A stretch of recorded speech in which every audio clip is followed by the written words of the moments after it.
Hi, my name is Michael Roth, and for today's Life in the Word, I'm going to go through Mark 2. I want to talk about our need for Jesus.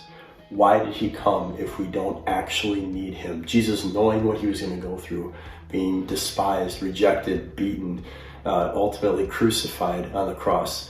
Only one word would describe who he was, and that would be absolutely insane to go through all of that if there wasn't a purpose for it, if we didn't actually need him.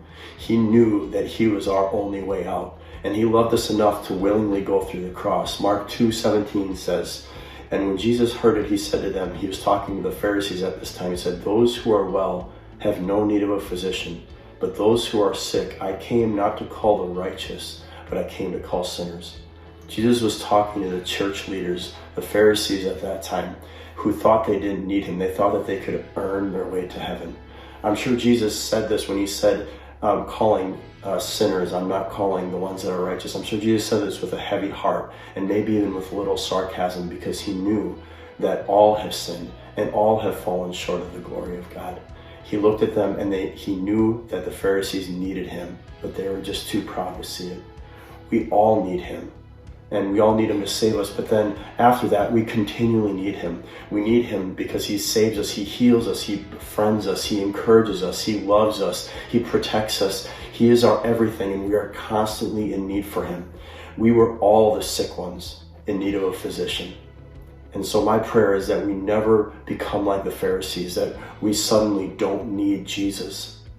That is a cry of my heart, that I will always need Jesus, that I'm always crying out to him. And so I do it every day. I say, "Lord, I need you." And not out of a place of desperation or out of a place of lostness, because I am absolutely found in him.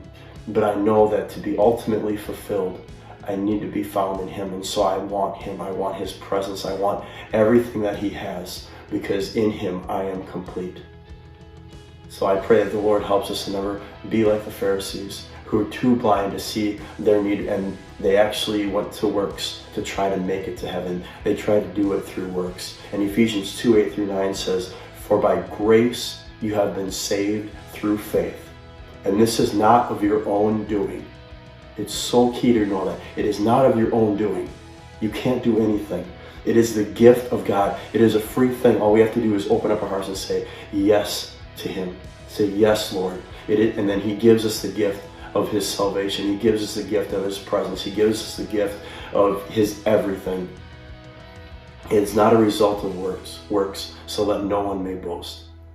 And so, Lord, we just pray that you would give us humble hearts and eyes to see what it is that you are wanting to do in our hearts, and for us to see the need that we have for you every day.